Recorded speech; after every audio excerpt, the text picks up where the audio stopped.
What is going on, guys? Welcome back to another Full Center Club upload video today. Today I'm going to be showing you guys how to RC the Bruder Cat Delta skid loader today. And today I'm going to be showing you guys all the parts you're going to need and how to start with stage one of just mounting up the drive motors. So parts you're going to need is you're going to need two 3D printed drive sprockets, a 3D printed mount for the rear servo mount, that will be the boom servo, and then a 3D printed servo mount for the front bucket curl servo.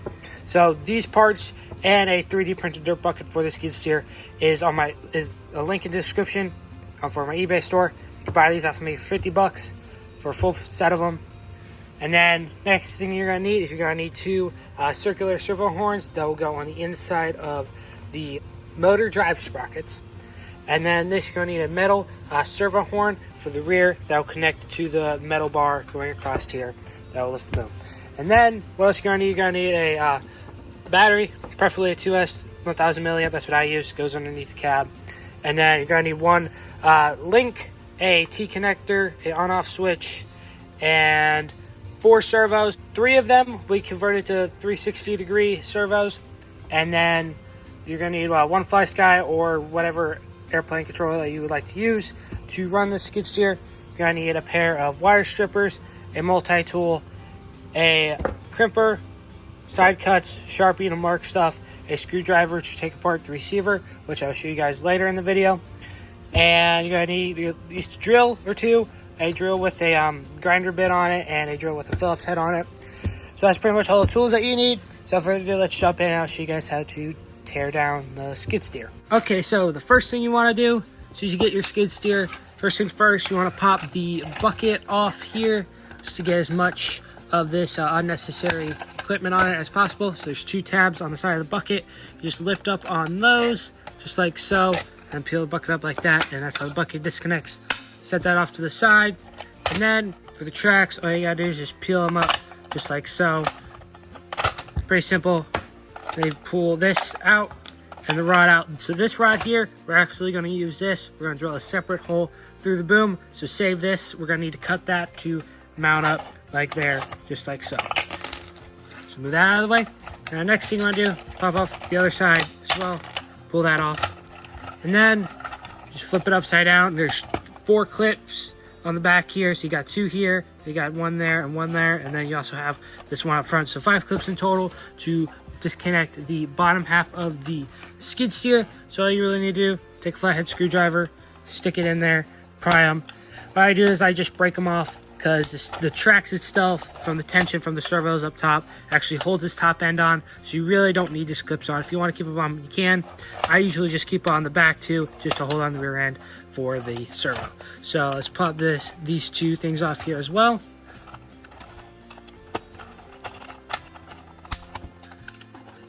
This one down here, and then for underneath here, what I do is just stick the screwdriver up underneath this thing right here, and that should come off. So in total we have 7 clips. You got 2 here, 1 there, and then 2 on the back here, and then another 2 on the back there. So we got these 2 popped off there, and then all you need to do on these side ones right here, just want to stick the screwdriver up here and just pop these suckers right off here. On the other side here. Alright, now we got the top, somewhat the front disconnected. So now all we gotta do is do the rear. Grab the clip here and add a clip right here. And the best way to get these clips off here is to stick the screwdriver in from the top here. Just stick them down here, and then you can pop that top thing off just like so. There we go, just like so. We got the top half separated off from the bottom half, just like so. So you're going to pretty much need to save these here. We also are going to need to save this here, because we use these 2 axles here. There's your bottom frame separated. Now the next thing you're going to want to do is just set this off to the side for now. And now the bottom half, what you want to do is you want to take your multi-tool and you just want to cut along the flat bottom of this here. So in case for some reason you get a bad servo or a servo dies while you're using it, all you really need to do is pop the 4 screws out on the side, slide it out, and Then you can replace your servo from the side without having to rip the whole thing apart. So take your multi-tool, and you just take it down and cut it just like so.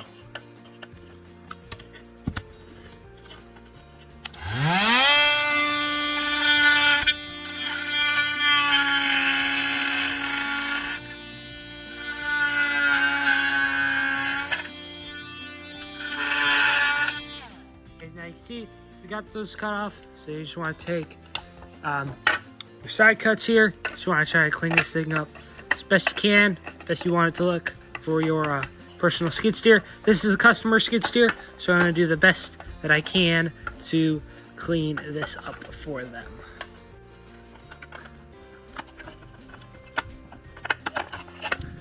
Now usually what I do is take the drill with the drill bit on it, and I just clean this up.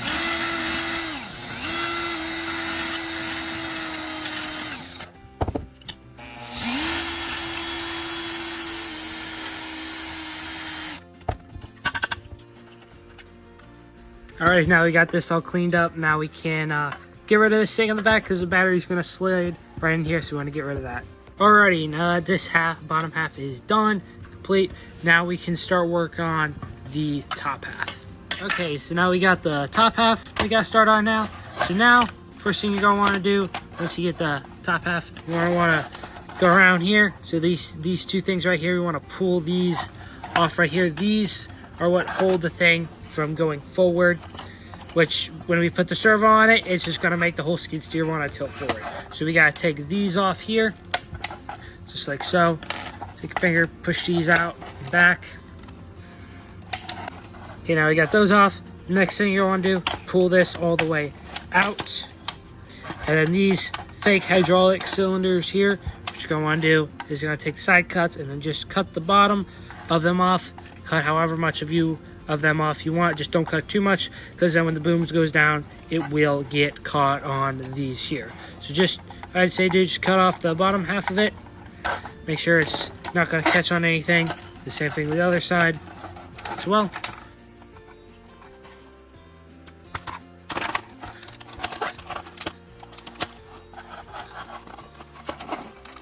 So after you got those cut off, just break this off. This we're going to throw away. So just break those off of both sides of it.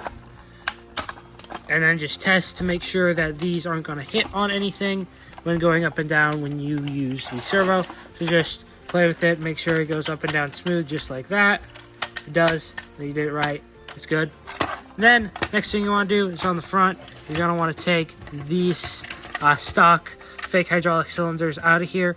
So just get all this out here. Just take a flathead screwdriver and you just want to pry on this right here. And you can just pry on that and get these yellow things to break, because right here is where the new bucket servo curl is going to go. Just like that, we got the front separated. Now next thing you're going to do is on the front here, you just want to cut, take your multi-tool and then just cut this off right here. Alrighty, so now the front, this thing is ready to be mounted with the servo. It all depends. If you want, you can cut this off or you can leave it on. It doesn't really matter. Next thing is to get the cab out, which you got these 6 tabs here. You got to pull out. You got 2 down here, 2 here, then 2 back there to pull the cab out. You really got to do, just pull these out, just like so. Alrighty, so we got the cab off. There is 7 clips in total. There's one right here. This is probably the worst clip to get out. So I just gotta pull that off. And now what we gotta do is we gotta cut all of this interior plastic out to make room for the servos. I usually leave this here a little bit. It's just all this stuff back here has to go. There we go, just like that. We got that all cleared out. Made room for the servos. Next thing you're gonna wanna do is go set this off to the side. You want to grab your servos. 2 of your servos, these are going to be your drive servos. So I'm going to show you guys how to convert standard servo to 360. So all you got to do is pull this top half off, take this one gear off, take this off, and then push this thing out. And there will be a pin, as you can see here, kind of there's a pull there. There'll be a pin, so you need to pull that pin out. Alrighty, so now we got the FlySky transmitter and everything all hooked up. I got the switch mounted on the skid steer cab, and I got the T connector soldered on. So now I'm going to show you guys how you center your servo. So first thing you want to do is you're going to want to power on your transmitter and then turn on the skid steer itself. And as you can see, it's not center, so it is spinning currently. So what you want to do is you want to spin this until it stops completely, just like that. So you can see it's completely straight. And then what we want to do is take your side cuts, cut it, try not to move it too much. Just cut it, and then if you need, readjust it a little bit. Fine there. And then you can use super glue, but I like to use just a hot glue gun. Just put a good layer of hot glue on it, just like so. And then just let that dry, and then put the servo back together, and then that servo is ready to be mounted in the skid steer. Alrighty, so we got the servo put back together. So once the servo is done to put back together, you should not be hearing any noise out of the servo. It should be quiet. If you do, then you might have to adjust the endpoints on it. Well, the sub trim, you just use this and you just move it. It might be either in one of these servo ports here that you might have to move it to get this to center. It might stop moving, but if it's quiet, then you did it right, and it is ready to be mounted in the skid steer, which that's what we're going to do next. I have this paper piece that shows the exact size of the servo and where the holes go and where it's going to get mounted. So now what you want to do, take this and you're just going to hold this right where the servo is going to go. So you just want to get it right about there, just like so, just where the track hides it. And I usually put the hole right at the top of this right here, because that's where the drive sprocket's going to be. And it's the same size as the OEM one, just with some grips on it, and mounted to the servo perfectly. So we'll get this cut out and mounted, and I'll pick you guys up when the servos are mounted. Alrighty boys, so we got the servos all mounted up onto the skid steer.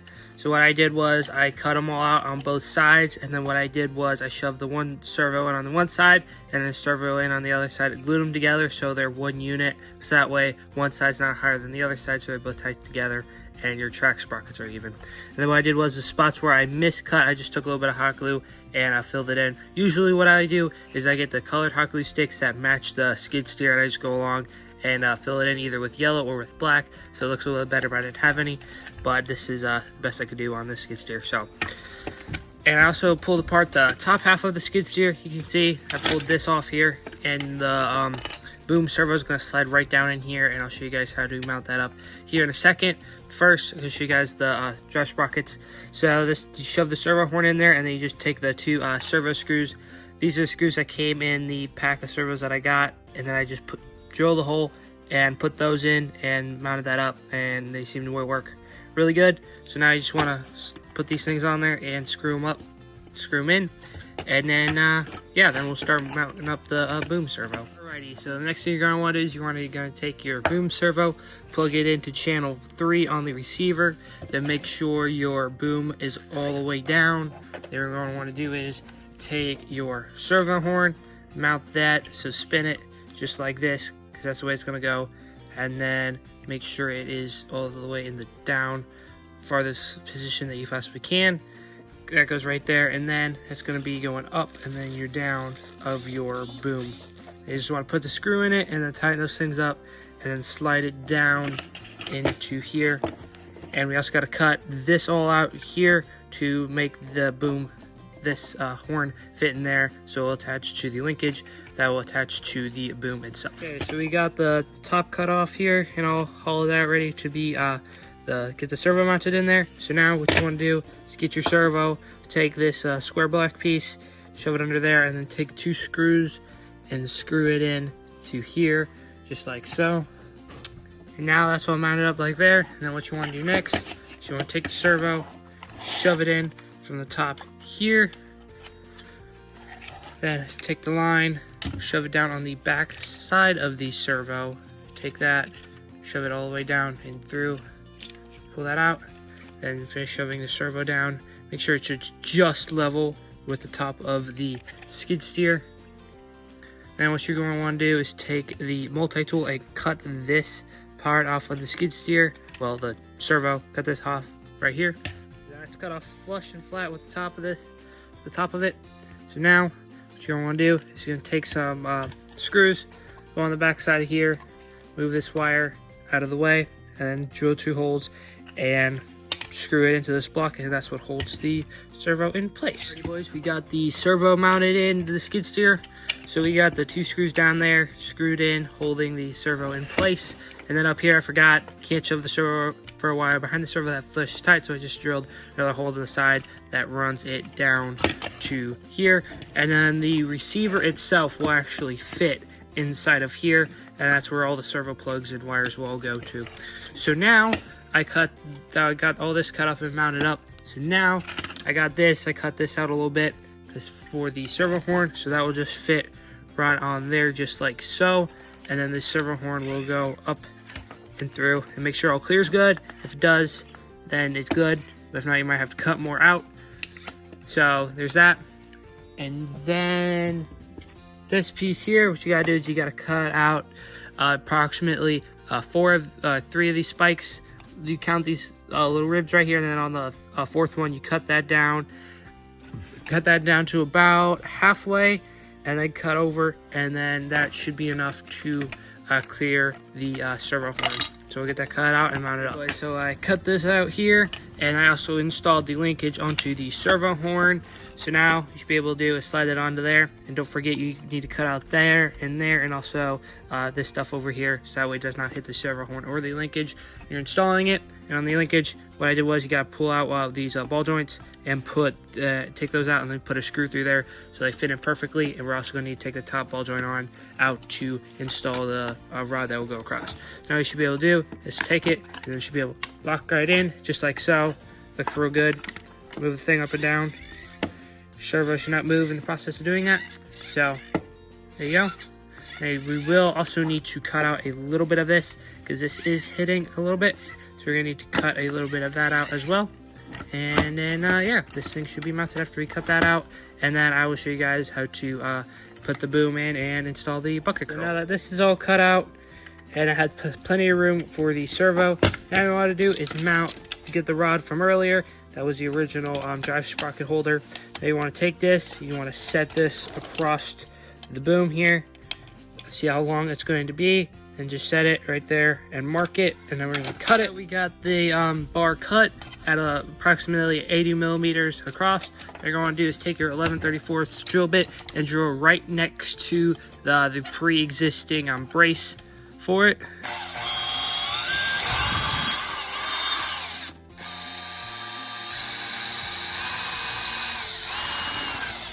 If you have a long enough drill bit, you can get it through all the way through on the one side, but sometimes you have to go from the other side. We got the hole drilled for it. Now what you're gonna do is just shove it in just a little bit right to there. We'll mount that up later. Now what we're gonna focus on now is getting the servo bucket motor mounted up. So what you're gonna want to do is you want to cut all this fake hydraulic mounts off with the multi-tool. Just cut this down nice and flat. We got this all cleaned out now. What you want to do is take your servo mount here, make sure you flip it up this way, and then take this and make sure the thick side is on the skid steer's left. And then you just take this and put it in just like so to make sure everything fits nice and good. And if it does, then it's got to look like this. They're all nice and tucked in there real good. I'll pull that out. I also had to cut these out here so this thing will fit in there. Cut those out, and the servo itself will get mounted like this. So what you're going to want to do here is you want to take a small drill bit, drill this out to a M3 screw, and that will go through and attach the servo horn that'll be attached to the bucket. Okay, so now for the bucket itself, what attaches all the implements, buckets, pallet forks, whatever you got to attach to this. So what you want to do is you take these double-sided servo horns that comes with the servo itself, take the side cuts, take it, and then just break off the one side of it, just like so. Then you'll have this here. What you're gonna want to do is cut the first hole off of it, just like that. And then what you're gonna want to do is take it and flip it up and put it on this side, just like here. Line that hole up with that little dimple right there. Then what you want to do is just line up just like so. And then what you're going to do is grab the drill bit. That'll match a M3 screw, and make sure it'll fit inside of here just like so. And then take that and then drill this piece out right here. Okay, Now the servo horn is now mounted to the front bucket mount. Now what you're going to want to do here is on stock they have these little clips so it locks the bucket in place. So we're going to want to take the side cuts and then just cut these things off right here. You're going to want to do after you got those cut off, you want to take your the bucket mount and slide it up onto the boom.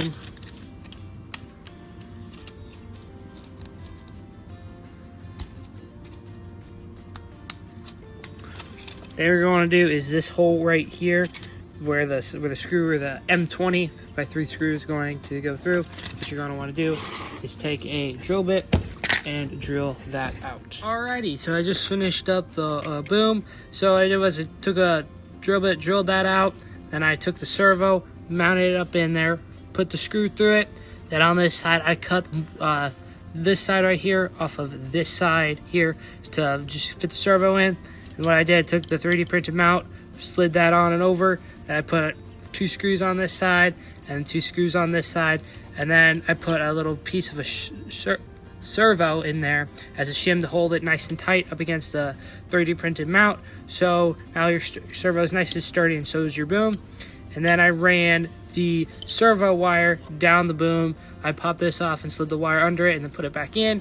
And then that wire is going to go down through where the boom servo is and connect into the receiver. So just a quick overview of that. You're going to have some servo wire sticking out here. There's not really much you can do about it. I mean, you could do is take some heat shrink and put over it so it's black, so it matches the servo, so it looks like hydraulic lines. But I didn't have any heat shrink of filming this video, so that's kind of what I had to do so I can get this done to ship that to the customer. So there's that. Now we're going to work on this, and I'm going to show you guys how to get this all mounted up. Now to mount the boom, pretty simple. Just got to click it back into its original spot on here. Just got to click it in on both sides, just like so. And what you want to do is make sure this is all the way back. Pull your rod out, then move your servo rod up, and then shove this through the servo linkage. Alrighty, so now with the boom all hooked up, now you can raise and lower the boom, make sure everything works how it's supposed to. If you need, adjust cement points on the transmitter, but it should all work like so. And what we're gonna have to do here is put 1 or 2 screws on this side and 1 or 2 screws on this side to hold it and prevent it from going like that. Because when you go like that, it's going to, when you have heavy load, the skid steer just going to want to flip. And it gives you more height for dumping into, say, a dump trailer or dump truck or something like that. So you want to put 2 screws in there and hold it in place, like so. Okay, so now that you got the boom all mounted up and everything should be fine. You got a little hook head on the cab to make sure that it is straight and it's not oblonged anyway. I think it looks pretty good. So now, just check all the functions, make sure. So you got, here's the lights passing on. So you got, right, and then you got your bucket curl. So what I did was I converted this to 360, but I left the pin in it. What I did was I turned it all the way to the lowest position of where I wanted to go, and then that pin will kick it and stop it from spinning anymore. So that way it will hold its position. Because if I left it just as a normal servo, then anytime you would let off the thing, it would automatically go back to center. So let it like this, so it will hold its position. So there's that. There's a full dump, and then that's full curl. That's all the way boom, all the way up, and then this is it all the way down. You can move it pretty fast, but you want it slow, so you can just move it very slowly. You get your bucket curl, like so. So then what I did was, here, I have the wire go down through here. Then on the bottom here, I have a really, really long servo extension. You don't need this one this long. I don't have a shorter one, so I have to use a longer one. But if you can see down in there, I have it go back behind the servo horn and then come back here to the wire extension and plug it to the receiver. So now I'm going to tidy up all this wiring. I'm going to show you guys what the inside wiring should look like once it's all finished up. Okay, so now I'm going to show you guys of how I have all the wiring hooked up. So channel 4 is your bucket curl of the skid steer, and then channel 3 is your up and down, and then channel 1 and 2 is your drive motors. So I'm going to show you guys how to make 2 servos work together as one on the drive. So as right now, it's just got one, and then on the other side, you just got the one. So now I'm going to show you guys how to set up a mix on the controller so you have both of those working. So what you want to do is you want to hold the OK button. They go down over to settings, and then you want to go down to mix. What you want to do is go down and make sure that the mix is on, and then you want to change it from master to set it to channel 2, and then slave as channel 1, and then set the positive and negative mix to 100% so they both move at the exact same time and you don't have any weird turning directions while you're just going forward. So then do the same for the negative mix as well. And then what you're going to want to do is, after you got the settings set up, hold clear, and then you want to go back up to reverse, and these are the settings I have reversed. Channel 1 is normal, and channel 2 and 3 are the ones that are reversed. And you want to just hold clear to save it, and you want to go down to endpoints, and then depending on how you attach the servo horn, you want to go down to channel 3, and you want to make sure that is all the way up, so that way you get maximum boom height. And then if you need to, you can go down to channel to the opposite settings, and then have that either move it up or down depending on if the servo is under any stress moving it up or down. So just save that, and then yeah, there you guys go. Now both traction move, so you got reverse and you got forward. So what you're gonna need to do here is you're going to take these, when you have that issue, all you gotta do is just take this, take channel 1 and 2, and then just flip-flop them. So have the left one move it to the right one, and then have the right one move it to the left one, and then you got forward, then you got that way, you're turning it that way, then you got turning that way. So that's how you set up the mix. Now we're gonna tidy up the wiring and show you guys the finished product. Alrighty, so we got all the wiring tidied up all on the inside of the skid steer. There you can see battery slide right under perfectly, right underneath the 2 drive servos, and then right there. So I took the receiver cover off of the receiver and plugged all the wires in and shoved all the wires on this side, and then put the receiver on the back of it to hold all the wires in place. And then right here you can see you can just unplug and unplug the cab if you need to take the cab fully off for something. But yeah, so skid steer is done. So now for the demo. Alrighty boys, the skid steer is complete. So this one is your drive, forward, reverse, and then you got your left and then your right, and then this is your boom, so that's all the way down, and this is up, and this is your buck control. So this is the end of the build. Hope you guys enjoyed today's video. If you did, please like, subscribe, and stay tuned to the channel for more RC conversions coming soon as well. So I know I'm going to be finishing up the new 2023 Bruder excavator, so the video is going to be coming soon as well. So hope you guys enjoyed. Peace.